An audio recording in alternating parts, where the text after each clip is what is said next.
ওয়ালাইকুম আসসালাম স্যার। কৌশিক, কি অবস্থা? সবাই কি খবর দিতে পারছেন না? স্যার, ওই তো আমাদের যে গ্রুপটা আছে ওখানে পোস্ট করে দিছিলাম। তারপরে হলো স্যার, ওই যে আমাদের যে মেসেঞ্জার গ্রুপটা আছে ওটা তো স্যার পোস্ট করে দিছিলাম আর কি। তো মোটামুটি স্যার সবাই দেখছে মনে হয়। আচ্ছা, তাহলে আমরা শুরু করি। জি স্যার। আসুন। হুম,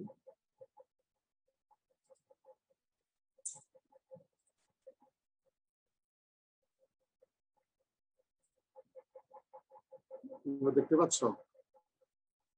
জি স্যার, দেখা যাচ্ছে। আমরা Recording কি in করছিলাম, progress. কি করতেছি বলো দেখি। আমরা যে চ্যাপ্টারটা এখন করতেছি সেটা কি? Direct reduction. Iron reduction. তা আগেও তো আয়রন রিডাকশন করেছি, কিন্তু এটার সাথে ডিফারেন্স কি?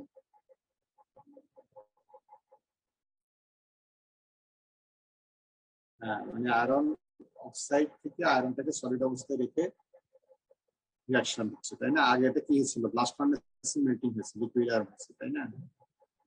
এটা তো আমরা লাস্ট ক্লাস এখানে আরো দুটা সাইড করে শেষ করছি। এখানে mechanism of iron oxide reduction and coal based একটা আমরা দেখছি যে আয়রন অক্সাইড রিডাকশন যখন হয় সেটা একটা কোল বেসড হয়, আর একটা হচ্ছে যে গ্যাসিয়াস বেসড। কোল বেসড এর মধ্যে কোল তোমার ইয়ের সাথে কি বলে এটাকে, আয়রন ওরের সাথে ফ্লাক্সের সাথে মিশিয়ে দেওয়া হয়, তারপর একটা রোটারি পিন এটা রোটেট করতে থাকে এবং টেম্পারেচার বাড়ানো হয়, ওই টেম্পারেচারে যে রিডাকশন হতে থাকে। হ্যাঁ, সেই জন্য এখানে মেন একটা কথা যে ইন ডাইরেক্ট রিডাকশন প্রসেস, হ্যাঁ, দা রিডিউসিং গ্যাসেস রিয়েক্ট উইথ, এই যে বোল্ড করা যে লেখাটা দেখো, oxide from all sides within the bed material, but the flow velocity of the reducing gas is comparatively lower than that encountered in blast furnace. এখানে বিয়ার প্রসেসে reducing gas যেটা আছে তোমার অক্সাইডের সাথে রিয়েকশন করে। এখানে মূলত এয়ারের যে অক্সিজেন আসে সেখান থেকে অক্সিজেন পায়, আর বড় একটা অক্সিজেন পায় হচ্ছে যে এই রিডিউসিং এজেন্ট যেটা আছে, তুমি কোল ইউজ করো, লিগনেট ইউজ করো, এরা পায় হচ্ছে আয়রন অক্সাইড থেকে। কি বলছি বুঝছো? এটা ন্যাচারাল একটা ম্যাটার। ন্যাচারাল ম্যাটার আর কি, তুমি এখানে ফোর্সফুলি দিচ্ছ না। যেটা হচ্ছে যে সেই জন্য বলা হচ্ছে যে ব্লাস্ট ফার্নেস থেকে এখানে এই ফ্লো ভেলোসিটি রিডিউসিং গ্যাসের অনেক কম। তারপর তোমরা এটা তো দেখছো, এই জিনিসগুলা করছো যে মেটালাইজেশন বলা হচ্ছে যে 80% উপর গেলে, মেটালাইজেশন কাকে বলে তোমরা জানো, 80% উপর গেলে তখন সেটা কি হয়, রিডাকশন রেটটা কমে যায়। মেটালাইজেশন কাকে বলে? মেটালাইজেশন কাকে বলে? স্যার, ওই যে পরিমাণ আয়রন আছে তার থেকে যেটা স্যার আর কি ওই সলিড মেটালে যাইতেছে এরকম আর কি। মানে রিডিউস যেটা হবে, আয়রন টোটাল আয়রন অক্সাইডে আয়রন কি পরিমাণ আছে আর রিডিউস কতটুকু হচ্ছে, রিডিউস এই reduced iron divided by total iron, এটা হচ্ছে তোমার ডিগ্রি অফ মেটালাইজেশন। তো 80% বোঝাইতে কি বোঝা গেল যে তোমার ওরের মধ্যে যদি 100 থেকে থাকে, তারপর 80 আয়রন রিডিউসড হচ্ছে, বাকিটা আর রিডিউসড হয়নি, তার মানে অক্সাইড অবস্থা থেকে গেছে ইত্যাদি। তো তারপর এখানে যেটা বলা যায় গ্যাসিয়াস রিয়াকশন আর core gasification, first order reaction. তারপর এখানে তোমার বললো যে গ্যাস রিডাকশন অক্সিজেন কনসেন্ট্রেশনের সাথে, অর্থাৎ অক্সাইডের যে অক্সিজেন কনসেন্ট্রেশন তার সাথে প্রপোর্শনাল, অক্সাইডের যে অক্সিজেন বেশি থাকে গ্যাসেস রিডাকশনে বেশি হবে। তারপর carbon concentration in the charts, অর্থাৎ তুমি যে কোল তারপর মিশাচ্ছ সেটা কনসেন্ট্রেশনের উপর গ্যাসেস রিডাকশনটা প্রপোর্শনাল। এখানে যেটা বলা হয়েছিল যে তোমার গ্যাস বেস প্রসেস, অর্থাৎ ওখানে যেরকম সলিড রিডিউসিং এজেন্ট দিচ্ছে, এখানে সলিড না, এখানে রিডিউসিং গ্যাস তুমি দিচ্ছ। এই গ্যাসটা যে শার্প ফার্নেসে ইউজ করতেছে 800 ডিগ্রি সেন্টিগ্রেডে, তখন তোমার রিয়াকশন করে ফেলে, রিয়াকশন করে তারপর বের হয়। এখানে তোমার গ্যাসের কম্পোজিশনটা দেওয়া আছে, দেখা যায় যে যখন এটা বের হয় তখন তার স্টিমের পরিমাণ, তারপর কি বলে এটাকে, কার্বন মনোক্সাইডের পরিমাণটা বেড়ে যায়। এই জিনিসটাই। এখন আমরা আজকে যেটা শুরু করবো reduction of dense iron oxide. Iron অক্সাইডের মধ্যে কিছু ডেন্স থাকতে পারে, পোরাস থাকতে পারে। ডেন্স হলে তখন রিঅ্যাকশন রেটটা কেমন হবে আর পোরাস হলে কেমন হবে এই জিনিসটা আমরা দেখবো। এটা কে বলবে? নিজ থেকে বলো, কে বলবে?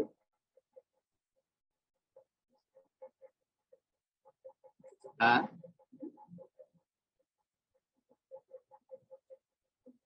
কে বলবে?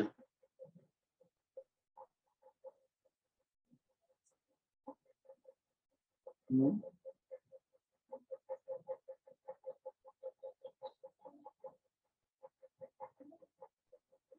কৌশিক, জি স্যার। আমার কথা কি শুনতে পাচ্ছ? জি স্যার, শুনতে পারতেছি। তো কেউ কে বলবে এটা?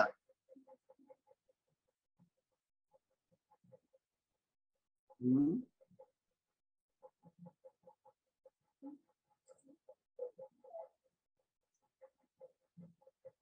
কি কেউ বলছে না যে? কি কেউ পড়ে আসো নাই তোমরা আজকে?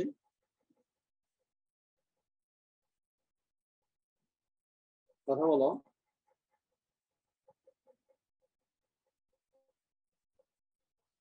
হ্যাঁ, আজকে দেখা হয়নি। এতদিন গ্যাপ পেয়ে দেখা হয়নি। সে তোমাদের সাথে লাস্ট ক্লাস এসে মঙ্গলবার। হুম, উইকেন্ডে সিটি অ্যাসাইনমেন্ট অনেক ছিল তো করা হয়নি।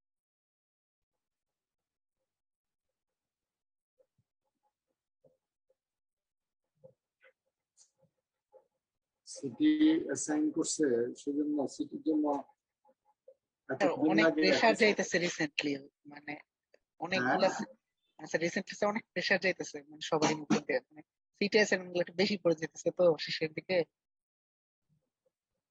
প্রেশার তো নিতেই হবে, প্রেশার নিতে না, পড়া মানে প্রেশার নিতে হবে। ওই কারণে আর কি মনে হয় স্যার, মানে ছাত্ররা কিভাবে রিল্যাক্স থাকে? ছাত্ররা কি রিল্যাক্স থাকতে পারে? যখন বাইরে যাবা যারা পড়াশোনা করতে, হায়ার স্টাডি করতে, তখন দেখবে যে ছাত্র, ওখানকার ছাত্ররা রিল্যাক্স কি যখন ক্লাস চলে এটা চিন্তাই করা যায় না। সে এখন না, ওই যে স্কুল থেকে।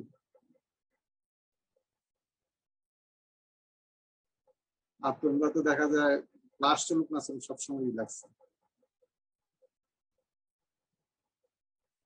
তাই না? তোমাদের উপর, তুমি যদি আমাদের পাশের দেশেও যাও, ইন্ডিয়াতেও, সেখানে যায় দেখো ছাত্ররা কি পরিমাণে সিরিয়াস।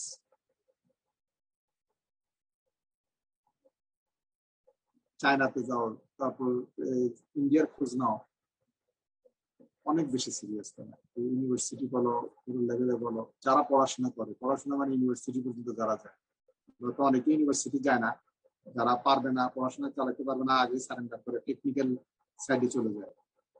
যারা ইউনিভার্সিটি তারা তো পড়াশোনা করে, সবাই কেরিয়ার সম্পর্কে সচেতন।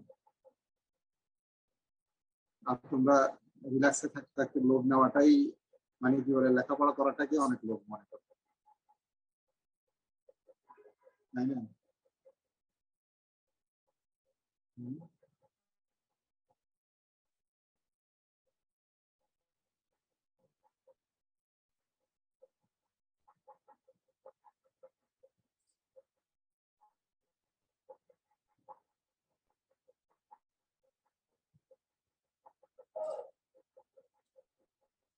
তাহলে আজকে তো তোমাদের যে অবস্থা দেখা যাচ্ছে, এখন ক্লাস নিলে যা 12টা ক্লাস নিলে একটু হতো,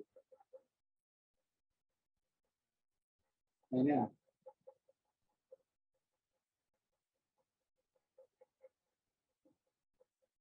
আচ্ছা, তোমরা ধরো এখন আমি দ্রুত যাবো, ক্লাস যাবো, তোমরা নিজেরা পড়ে নিবা পরে। Reaction of dense iron oxide, এখানে যেটা বোঝাতে চাচ্ছি যে রিঅ্যাকশনের পার্সেন্টেজ ডেন্স আয়রন অক্সাইডে কিভাবে ভেরি করবে টাইমের সাথে সাথে। এখানে তুমি যদি কার্ভটা দেখো, এই যে কার্ভটা, এদিকে এই যে কার্ভ যেটা দেখা যাচ্ছে, এগুলো হচ্ছে বিভিন্ন টেম্পারেচারে। কার্ভ হচ্ছে 700°C। যতই টেম্পারেচার বাড়ছে ততই তোমার এই যে রিডাকশন পার্সেন্টেজ বাড়তেছে, রিডাকশন পার্সেন্টেজ। তার মানে দেখা যাচ্ছে কি তোমার টাইমের সাথে সাথে দেখো এক্সপোনেনশিয়ালি বেড়ে, এবার আবার এটা রেটটা রেটটা তোমার কমে যাচ্ছে। একসময় যে কনস্ট্যান্ট মানে কি তুমি যতই ধরে রাখো আর রিডাকশন হবে না, ধরো অ্যারাউন্ড 40%, কত 700। তার মানে কি দাঁড়ালো, এখান থেকে তুমি বুঝতে পারলো যে 700 সেন্টিগ্রেডে আমার যা রিডাকশন ঘটবে 40-45 মিনিটের মধ্যে বা ম্যাক্সিমাম 1 ঘন্টার মধ্যে ঘটে যাবে। এরপর আমি 2 ঘন্টা, 2.5 ঘন্টা, 3 ঘন্টা ধরে রাখলে আর কোনো রিডাকশন হবে না। কথা কি বুঝছো?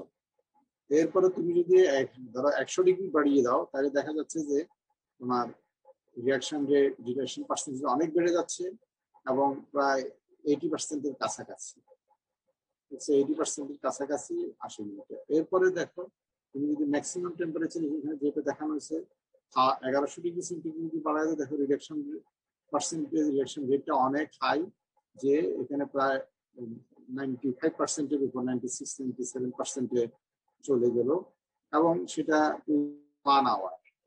এরপরেও তোমার বেশি রাখলে বাকিটা আর হবে।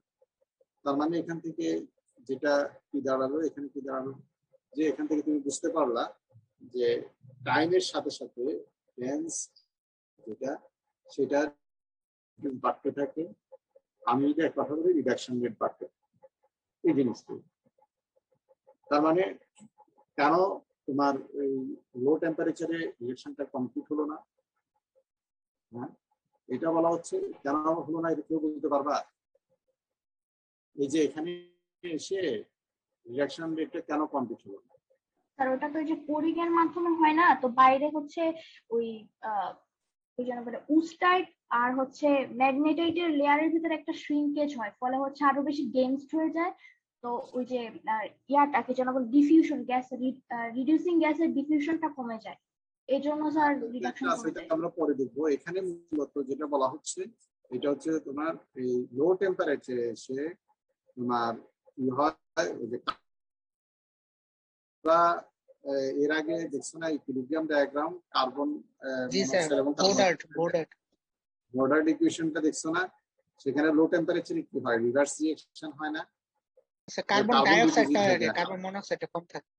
হ্যাঁ, তারপর কার্বন টেম্পারেচার দেখছো না তোমরা যে 900 ডিগ্রি সেন্টিগ্রেডের নিচে যদি যায় তখন দেখা যায় যে কার্বন ডিপোজিট হয়। বর্ডার ইকুয়েশন ওই যে কার্বন যে ডিপোজিশন হচ্ছে, সেই কার্বনটা যখন তোমার কি করবে, লো টেম্পারেচারে যতটুকু রিডিউস হচ্ছে, রিডিউস হওয়ার পর আবার দেখা যাচ্ছে যে কার্বন ডাইঅক্সাইড হয়ে আবার কার্বনটা ডিপোজিট হচ্ছে। ডিপোজিট হওয়ার কারণে তোমার যেটা হচ্ছে সেটা ওই আয়রন অক্সাইডের উপর যে ডিপোজিট হয়, ডিপোজিটের যে পোর গুলা আছে সেই পোর গুলাকে সিল করে দেয়।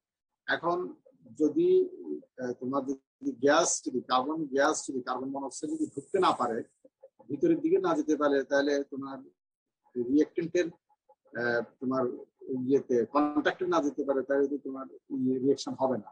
তো এই পোরগুলো সিল হয়ে যাওয়ার কারণে দেখা যাচ্ছে যে তোমার আর ফার্দার রিঅ্যাকশনটা হচ্ছে না। এই যে এখানে লো টেম্পারেচারে এই কারণে তোমার রিঅ্যাকশনটা আর হচ্ছে না, অর্থাৎ 40% রিঅ্যাকশনে বসে আছে। তার মানে পুরো পোরগুলো, অর্থাৎ অক্সাইডের পোরগুলো যেগুলো ক্রিয়েট হচ্ছে সেগুলো বা আগে যেগুলো ছিল সেগুলো কার্বন ডিপোজিটে সিল হয়ে গেছে, বন্ধ হয়ে গেছে। হ্যাঁ, এখানে একটা তোমার কার্বন মনোক্সাইডের এনভায়রনমেন্টে রিডিউসিং এজেন্ট হিসেবে এখানে রিঅ্যাকশনটা দেখানো হলো। এরপরে যে এই ফিগারে যেটা দেখানো হলো, ড্যান্স আয়রন অক্সাইডের রিঅ্যাকশনে তুমি যদি হাইড্রোজেন যদি মিশিয়ে দাও কার্বন মনোক্সাইডের সাথে, তখন কি বলা হচ্ছে যে হাইড্রোজেন যদি কার্বন মনোক্সাইডের সাথে মিশিয়ে দাও তখন যেটা হয় যে তোমার এটা রিঅ্যাকশন রেটটা ইমপ্রুভ করে। কেন ইমপ্রুভ করে কেউ কি বলতে পারবা? কারণ এখানে হাইড্রোজেনও হচ্ছে রিডিউসিং এর কাজ করতেছে। হ্যাঁ, হাইড্রোজেন কাজ করলে হাইড্রোজেনও রিডাকশন হচ্ছে, কার্বন মনোক্সাইডও রিডাকশন করছে, তাহলে এখানে হাইড্রোজেন কম টেম্পারেচারে স্যার মানে হাইড্রোজেনটা ডমিনেট করবে এরকম। হ্যাঁ, আর ওই যে আমরা একটা গ্রাফ দেখলাম, কম বলো বেশি টেম্পারেচারে আর কি স্যার হাইড্রোজেনটা ডমিনেট করবে, আর কম টেম্পারেচারে কার্বন মনোক্সাইড, এরকম কাটা বলছি মনে আছে। এখানে হাইড্রোজেনের তো তোমার এর আগে দেখছো রিডিউসিং ক্যাপাসিটিটা যদি এন্ডোথার্মিক রিঅ্যাকশন কার্বন মনোক্সাইডের সাথে ভালো, তাই না? আমরা ব্লাস্ট ফার্নেসে দেখছি না, করে আসছি না? যদিও এন্ডোথার্মিক, কিন্তু রিডিউসিং পাওয়ারটা, রিডিউসিং ক্যাপাসিটিটা তোমার এই কার্বন মনোক্সাইডের চেয়ে হাইড্রোজেনের বেশি কার আয়রন অক্সাইড রিডাকশন। কথাটা কি বুঝছো কিনা? জি স্যার। সেম পরিমাণে কার্বন মনোক্সাইড যেটা হবে যা করতে পারবে সেম পার্সেন্টেজে যদি হাইড্রোজেন দাও তাহলে তার রিডাকশন রেটটা বেশি হবে। সেকেন্ডলি যেটা হচ্ছে যে যদি কার্বন কখনো ডিপোজিট থাকে অথবা সলিড কার্বন যদি থেকে থাকে, সেই পরিমাণটা কার্বন মনোক্সাইড যদি 100% থাকে, যে পরিমাণে কার্বন থাকবে সলিড কার্বন থাকবে, কিন্তু হাইড্রোজেন থাকলে সেই স্কোরটা কম কিনা। এখানে তো কোনো কার্বনের কোনো সোর্স নাই, ব্যাক করলেও সে হাইড্রোজেন করবে। কথা বোঝা নাই? পানি হাইড্রোজেন যখন অক্সিডেশন হবে ওয়াটার হবে। এখন ওয়াটার ভেঙে গেলে কি হবে? ওয়াটার ভেঙে গেলে কি হবে বলো? H2 আর হাইড্রোজেন আর অক্সিজেন, কিন্তু কার্বন তো নাই। কিন্তু এখানে কি হয়, কার্বন মনোক্সাইড থেকে কার্বন ডাইঅক্সাইড হয়। আবার কার্বন ডাইঅক্সাইড যখন ভেঙে যায় তখন কার্বন এবং কার্বন মনোক্সাইড হয়, তাই না? যেটা রিভার্স রিঅ্যাকশন দিবে। এই প্রবাবিলিটিটা কমে যায়। এই দুই কারণে দেখা যায় যে তোমার ইয়ে হয়, কি বলে, হাইড্রোজেন অ্যাড করাটা তোমার বেনিফিশিয়াল হয় ফর দ্য রিঅ্যাকশন রেট। এরপরে দেখো এই ফিগারে যেটা বলতেছে যে 1000 ডিগ্রি সেন্টিগ্রেডে তোমার একটা জিনিস দেখালো, কি দেখালো, যে রেট অফ রিডাকশন এখানে অক্সিজেন রিমুভাল দিয়ে বুঝাইছে যে তুমি যতই এই এর পরিমাণ কার্বন ডাইঅক্সাইডের কি বলে কার্বন মনোক্সাইডের পরিমাণ বাড়াচ্ছ, ততই তোমার রিডাকশন রেটটা, কার্বন রিমুভিং রেটটা, অক্সিজেন রিমুভিং রেটটা তোমার কমে যাচ্ছে। এই যে এখানে এদিকে কি, এদিকে 100%, এখানে 14% পর্যন্ত দেখাচ্ছে, যে 14 পর্যন্ত তোমার দেখাচ্ছে হচ্ছে যে 100% হাইড্রোজেন যদি ইউজ করো, কিন্তু যত 100% কার্বন মনোক্সাইড আসলে সেটা চলে আসতেছে এখানে, এই যে কার্বন মনোক্সাইড এবং কার্বন ডাইঅক্সাইডের এটা। তাহলে আমরা কি বলতে পারি, আমরা 100% হাইড্রোজেন দিয়ে আমরা তো রিঅ্যাকশন করতে পারি কিনা? না স্যার। স্যার এন্ডোথার্মিক রিঅ্যাকশন তো স্যার, হিট প্রচুর লাগবে। Endothermic reaction sir. হ্যাঁ, এখানে হিট লাগবে একটা, তাই না? জি স্যার। প্রচুর হিট লাগবে না? জি স্যার। আর দ্বিতীয়ত তুমি তো আসলে হাইড্রোজেন দিতে পারবে না, তুমি তো দাও হচ্ছে ওয়াটার, তাই না? সেই ওয়াটারটা কি হয়, রিঅ্যাকশন করে কার সাথে? কার্বন মনোক্সাইডের সাথে, কার্বনের সাথে কার্বনের সাথে রিঅ্যাকশন করে হাইড্রোজেন করে, তাই না? কথা কি বুঝছো? আলটিমেটলি এখানে তুমি পিওর হাইড্রোজেন দেওয়ার তোমার এটা প্র্যাকটিক্যালি এটা পসিবল না, এটা ইমপ্র্যাকটিক্যাল। কি করতে পারে, সেখানে মিক্সচার ইউজ করতে পারে এই জিনিসটা। এখানে দেখো 50% কার্বন মনোক্সাইড 50% হাইড্রোজেন যদি ইউজ করা হয়, তাহলে রিডাকশন পার্সেন্টেজ দেখো অনেক বেড়ে যায়। এই যে 700 ডিগ্রিতে আগে যেখানে দেখো কার্বন মনোক্সাইড ইউজ করা হয়েছে, সেখানে তুমি 40% বেশি যেতে পারো না, এখন প্রায় 60% চলে গেছে। তার মানে এখানে কার্বন ডিপোজিশনটা কমে গেছে। কমে যাওয়ার কারণে তোমার এখানে প্রায় 20% তোমার বেড়ে গেছে।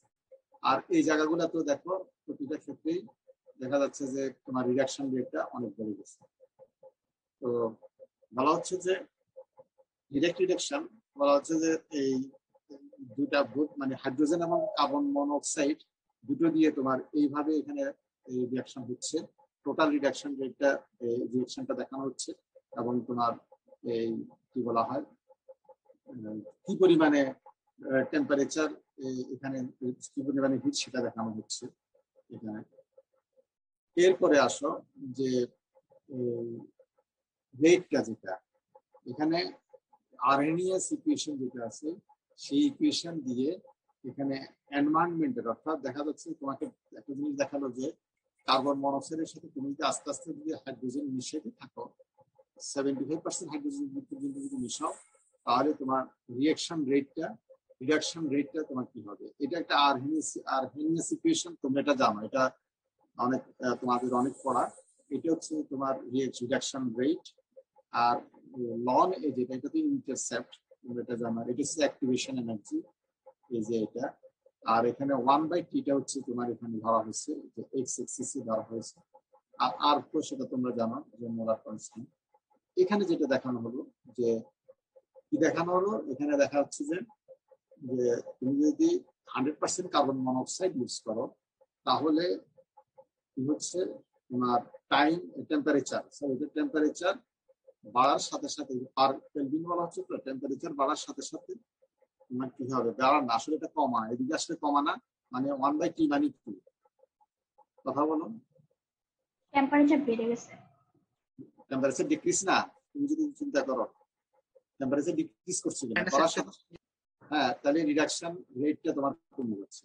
কিন্তু সবগুলোর নেচারই একরকম, কিন্তু তুমি যদি চিন্তা করো যে সবচেয়ে বেশি রেট কোনটা, বেশি রেট দেখা যাচ্ছে তুমি যখন 75% হাইড্রোজেন ইউজ করছো আর 25% oxygen.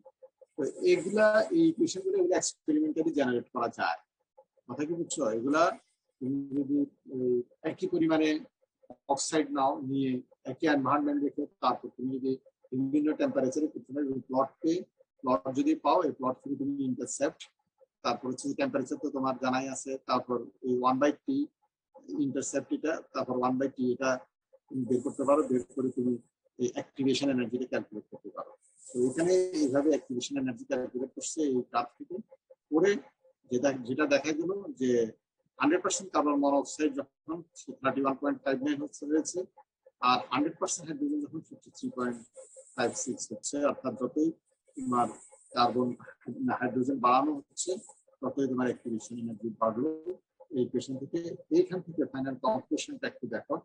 In the reduction of iron oxide with carbon monoxide and carbon monoxide hydrogen mixtures, the iron phase always consists of two layers. Outer porous layer consists mainly iron carbide and inner portion is iron. এই একটা important কথা।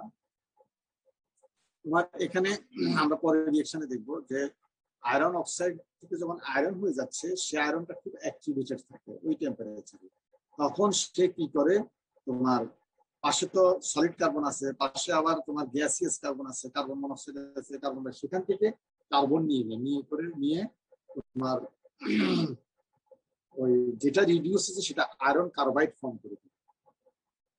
এই যে iron carbide form করে, iron carbide form করলে কি হবে, এটা একটা গ্ল্যান্স, ইয়াতে কি হয় তোমার ওই লেয়ারটা ড্যান্স হয়ে গেলে তাহলে তোমার পরবর্তী যে রিডাক্টেন্ট গ্যাস যেটা আছে সেই গ্যাসটা ডিফিউজ করতে পারে না, বা পারলেও খুব স্লো, তখন রিঅ্যাকশন রেটটা কমে যায়। কিন্তু যদি তুমি হাইড্রোজেন ইউজ করো, কিন্তু এই কার্বাইডটা টোটালি অ্যাবসেন্ট থাকে।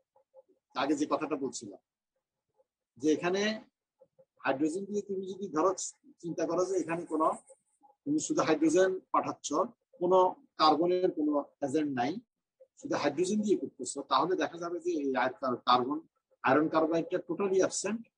হ্যাঁ, তাইলে কি হবে, শুধুমাত্র তোমার যে আয়রনটা রিডিউসড হলো, পিওর আয়রন ওজনটা থাকে। কথা কি বুঝছো? আগে যে বললাম যে কি কারণে তোমার হাইড্রোজেন দিলে রিডাকশন রেট বাড়ে, একটা হচ্ছে যে তার অ্যাক্টিভিটি বেশি এই আয়রন অক্সাইডের প্রতি হাইড্রোজেনের, দ্বিতীয়ত কথা হচ্ছে যে কার্বন মনোক্সাইড তুমি যদি ইউজ করো বা কার্বন সোর্স যদি রিডিউসিং হিসেবে এজেন্ট হিসেবে ইউজ করো, যে আয়রনটা রিডিউস হলো ফ্রেশ যে আয়রন, সে আয়রনটা তোমার কার্বাইড হয়ে যাবে আউটার লেয়ার, অর্থাৎ তোমার কোরের আউটার লেয়ারটা। আর আয়রন কার্বাইড যখন ফর্ম করে তখন এটা হয়ে যায় হচ্ছে যে তোমার গ্যান্স হয়, গ্যান্স হলে ফার্দার ডিফিউশনে সে রেসিস্ট করে, অর্থাৎ ডিফিউশন যেটা কমায়, কমে গেলে তখন রিঅ্যাকশন রেট স্লো হয়ে যাবে, রিঅ্যাকশন রেট স্লো হয়ে যাবে। কিন্তু হাইড্রোজেনের ক্ষেত্রে যেহেতু আয়রন কার্বাইডটা অ্যাবসেন্ট থাকে, আয়রন জোন থাকে, এখানে যথেষ্ট পোরাস থাকে এবং রিঅ্যাকশন রেটটা বেশি হয়।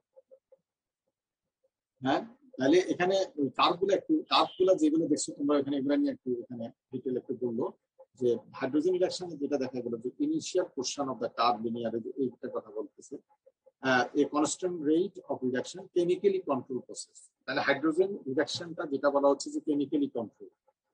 কার্বন মনোক্সাইড রিডাকশন দেখো gradually decreases in reaction rate. এই যে কার্বন মনোক্সাইড শুরুর দিকে হাই থাকে, পরে আস্তে আস্তে রিঅ্যাকশন রেটটা ডিক্রিজ করতে থাকে। কেন?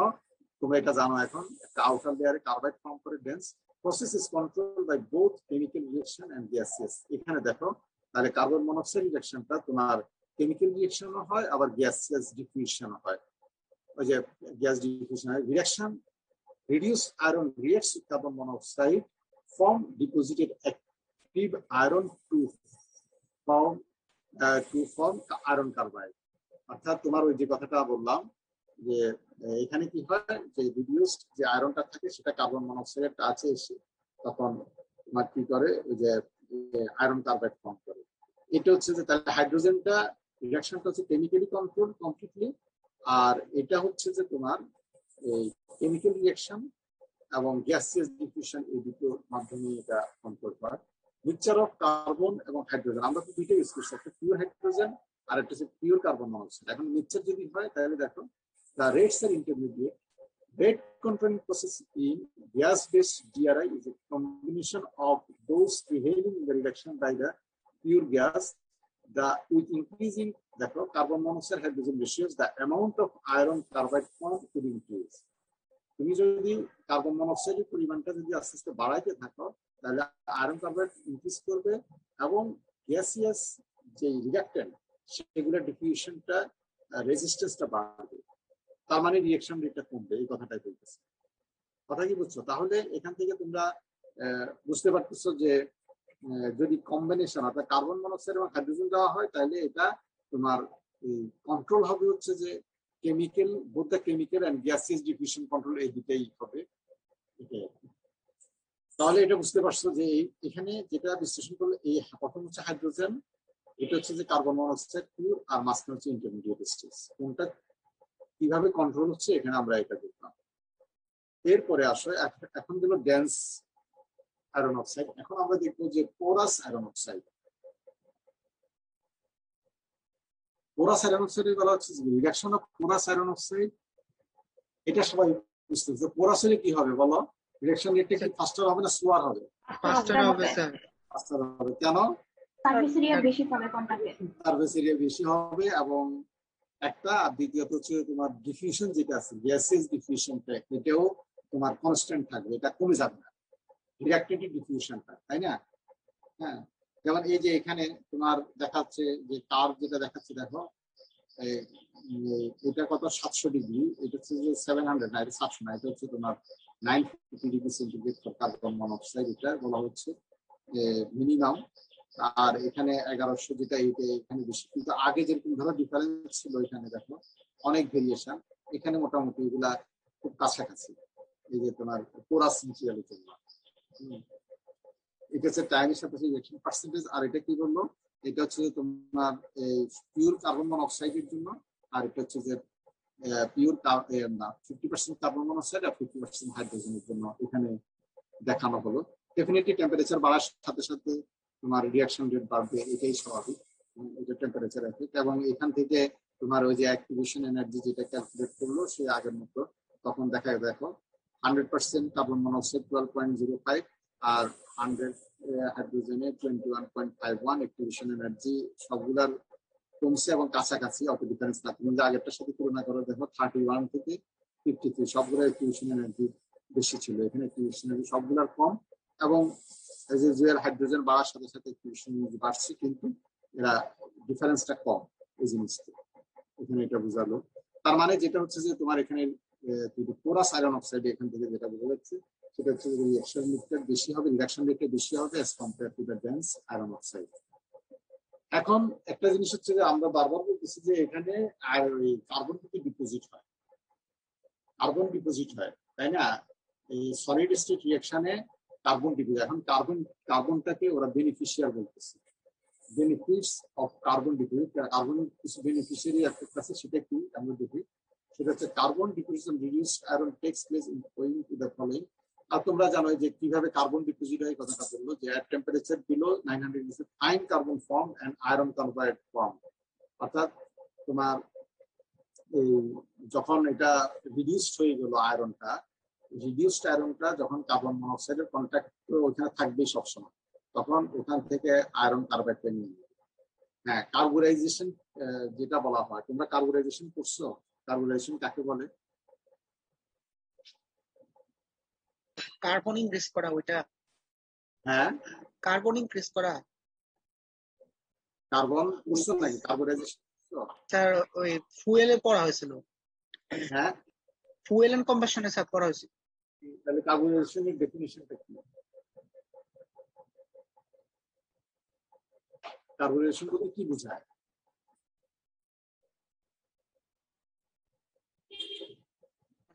কার্বনের পরিমাণটা বৃদ্ধি করা আর কি, মানে কার্বন কেমিক্যালি তোমার কোন একটা জিনিসের মধ্যে কার্বন ইনসার্ট করা, কার্বনের পরিমাণটা বাড়ানো। নর্মালি এটা স্টিলে কার্বনটা কেন হয়? কারণ স্টিল কার্বন ডিজলভ করতে পারে, অর্থাৎ নিজের ভিতর নিতে পারে। তোমরা আয়রন কার্বন ডায়াগ্রাম দেখলে বুঝতে পারবে, তাই না? অস্টেনাইট অনেক কার্বন নিতে পারে, প্রায় 2% কার্বোনাইজেশন। আর এখানে এই কার্বন কিভাবে যাচ্ছে, যে এখানে যখন কার্বন মনোক্সাইড আয়রনের কন্ট্যাক্টে আসবে 900 ডিগ্রির নিচে, তখন এই রিয়েকশনটা হবে। আবার যদি ধরো তোমার টেম্পারেচার যদি 900 ডিগ্রির উপর হয়, হ্যাঁ, এটা হচ্ছে কার্বাইড ফর্ম করবে, এটা হচ্ছে কার্বাইড। আর যদি তোমার এই 900 ডিগ্রি সেন্টিগ্রেডের উপরে যদি চলে যায়, হ্যাঁ, তাহলে কি হবে যে তোমার যে carbon reduced iron by the reaction, অর্থাৎ হচ্ছে যে কার্বোনাইজেশন অকার, অর্থাৎ কার্বনটা নেওয়া হবে, বলা হচ্ছে reduced iron by the reaction.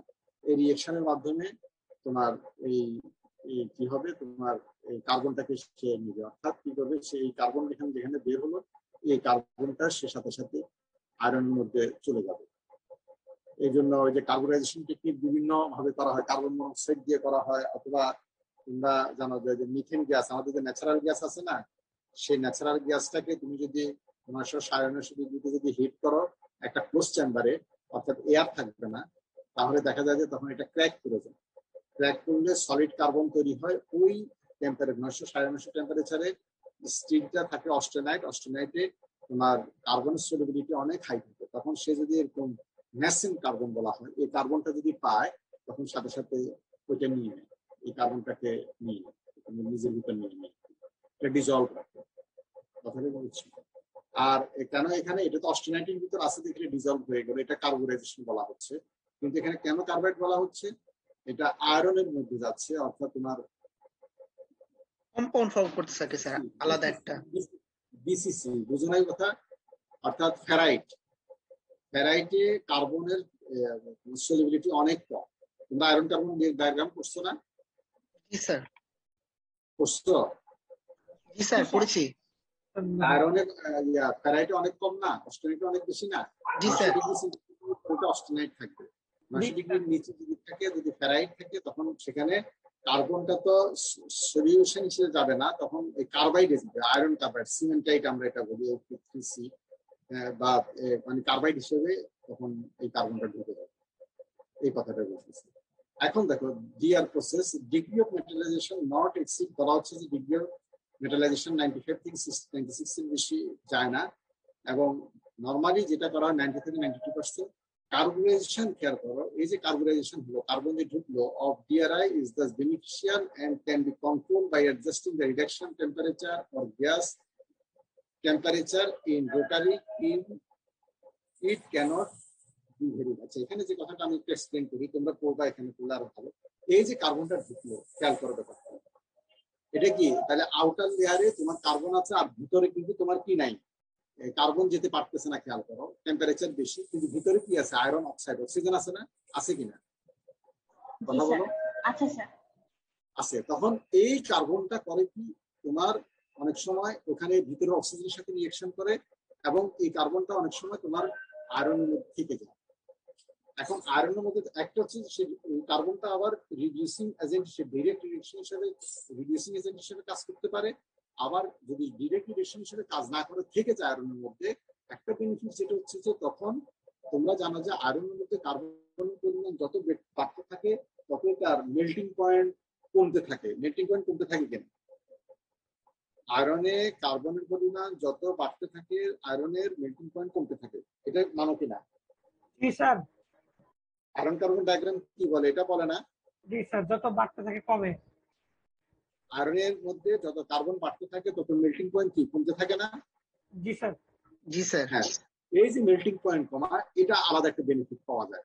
অনেক সময় দেখা যায় যে এই DRI স্পঞ্জ আয়রন যেগুলো হয়, সেগুলা কিন্তু যদি হাই কার্বন থাকে, এটা পরবর্তী যে লিকুইড আয়রন তৈরি করবে, স্টিম তৈরি করবে, সেখানে বেনিফিশিয়ারি এটা এফেক্ট দেয়, কারণ মেল্টিং পয়েন্ট কমে যায়। এবং সেখানে আর কার্বন যেটা হচ্ছে যে এটা থাকলে সমস্যা হয় না, এই কারণে যে ওখানে যদি অক্সাইড থাকে, সে কার্বনটা তখন ওই অক্সাইডের সাথে রিয়েকশন করে তোমার চলে যাবে, একটা কমে যাবে।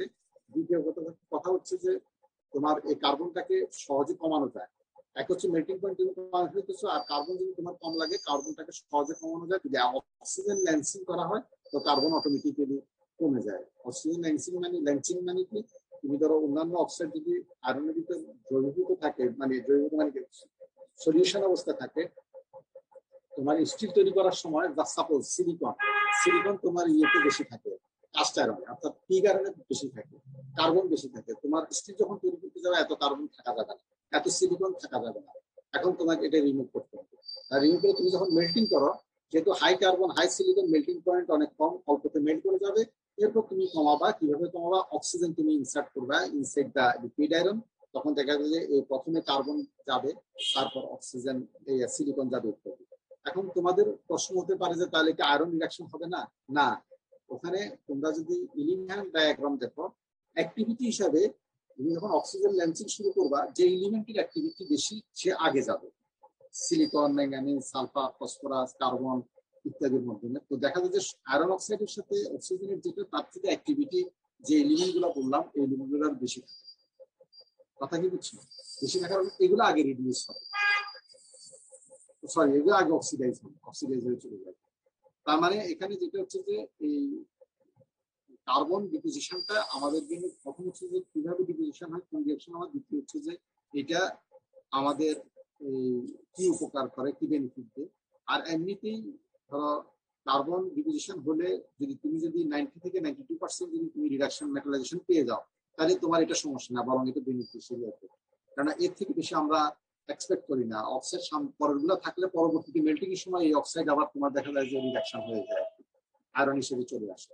আর কিছু অক্সাইড তো তোমার চলে যাবে আপনি কি বলে এটাকে স্ল্যাগে, সেটা অল্প পরিমাণে নিয়ে যায়।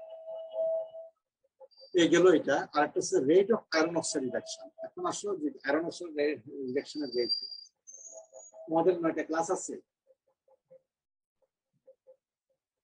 হ্যাঁ জি স্যার, নোটে থাকার কথা।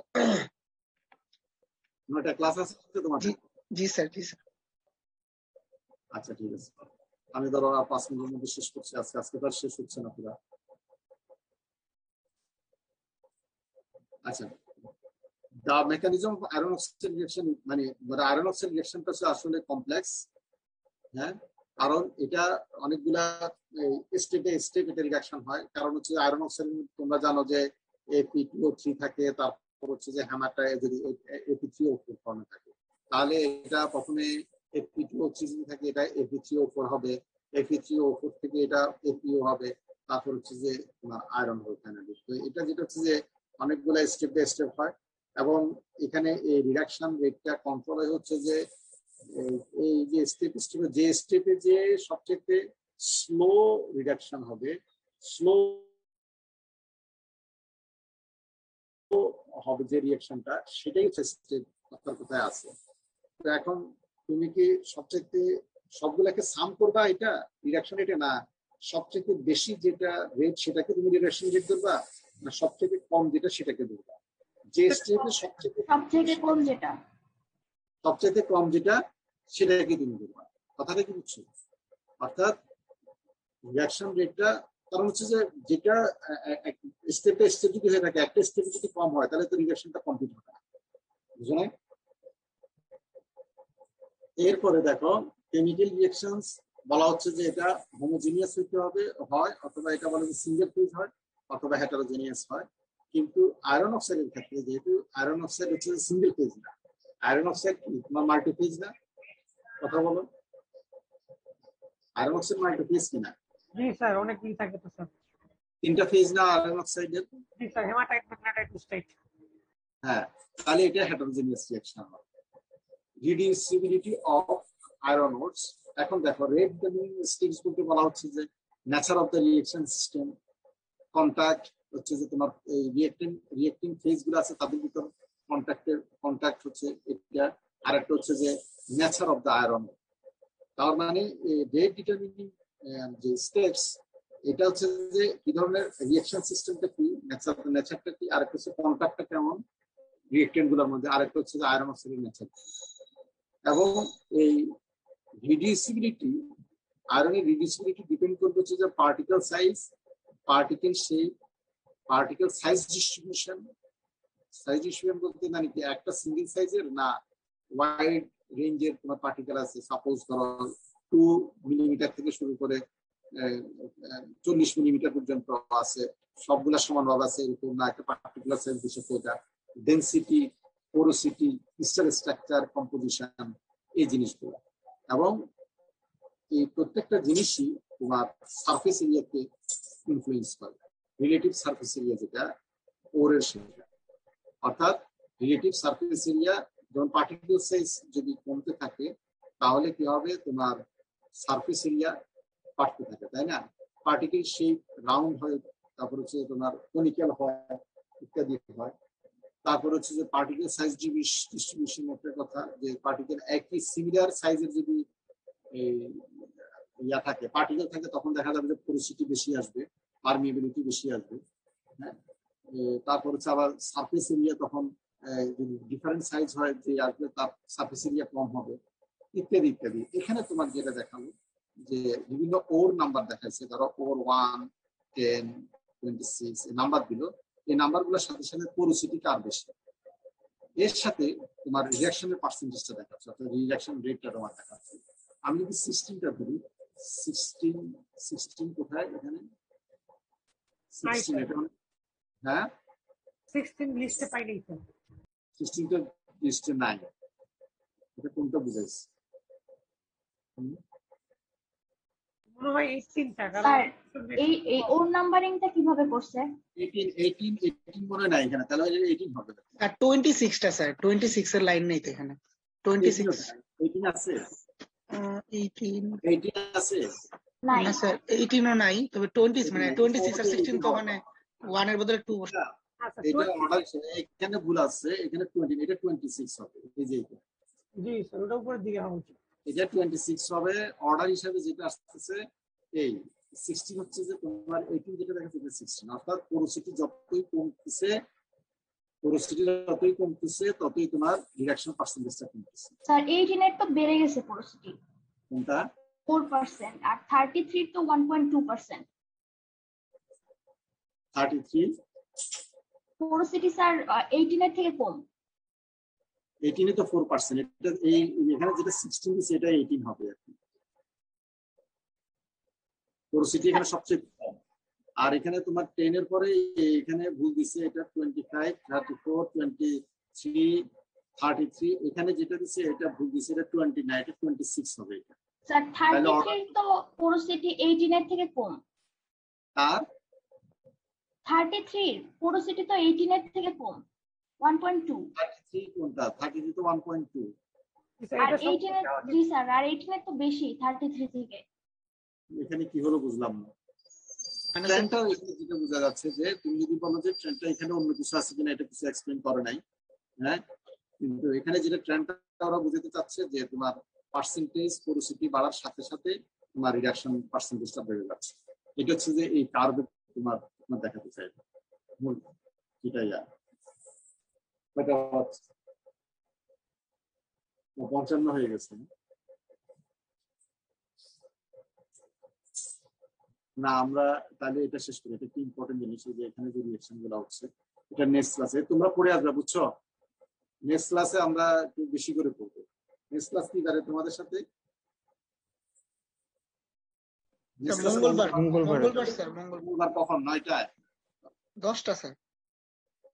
10টায়? 9টা থেকে তোমাদের ক্লাস আছে? জি স্যার। 9টা কি ক্লাস আছে? হ্যাঁ হ্যাঁ স্যার, মানে রাশেদ স্যারের 12টায় ক্লাস ছিল তো উনি 9টায় শিফট করে নিছে। Recording stopped. আর 11টায় কার ক্লাস? 11টায় ফাহমিদা ম্যাম। হ্যাঁ, ফাহমিদা ম্যাম। আচ্ছা যাক, এখন আমাকে একটা ক্লাস দিতে হবে আরো, কারণ হচ্ছে যে একটু পিছিয়ে বসছি আমরা, নাহলে শেষ করা কঠিন হয়ে যাবে। যাই হোক, তোমরা এই যেটুকু পড়লাম, এই যে এখান থেকে ভালো করে পড়ে আসবে। কোনটা এই যে দেখাই, এই যে রিডিউসিবিলিটি অফ আয়রন অক্স। এখান থেকে আজকে তো পড়ো নাই, নেক্সট ক্লাসে পড়ে আসবা, এটা পড়বা। আর নেক্সট স্লাইড যেটা এটা দেওয়া আছে ওটা থেকেও পড়ে আসবা শুরুর দিকে 50%। আমরা ওই দিন কুইক যাব, তোমরা পড়লে তাড়াতাড়ি যাওয়া যায়, তা নাহলে আমি বলতে গেলে শুধু বলতে গেলে অনেক ডিটেল বলতে হয়, আগামও কম হয়, আবার তোমাদের শিখাও কম হয়। স্যার ঠিক আছে, এখন আছে অ্যাবসেন্ট আছে কে বলো? স্যার জি স্যার। স্যার রোল 7 রোল 7, 7, তারপর স্যার 15 16, 15, 16, তারপর স্যার 27 27, 31 31, 40 40, 43 43, 45 45, 47 47, 50 হ্যাঁ 50 স্যার 50। 50। জি স্যার। আর আগের বেসিক কি আছে? 12 19 আছে স্যার। 12, 19 আর So 15, 17. 15, 17 আর So 15 32. হ্যাঁ 15 32. 15, 32। আর কেউ আছো? ঠিক আছে, তাহলে আমরা এখানে শেষ করি আজকে। জি স্যার। আচ্ছা, দেখা হবে মঙ্গলবারে। তোমরা তাহলে এই যেটুকু আছে এটুক থেকে পুরাটা পড়ে আসবা, আর পরের ক্লাস থেকে 50% করবা, পুরাটা পড়ার দরকার নেই। জি স্যার, ঠিক ইনশাআল্লাহ। আছে? জি স্যার। আচ্ছা, আসসালামু আলাইকুম।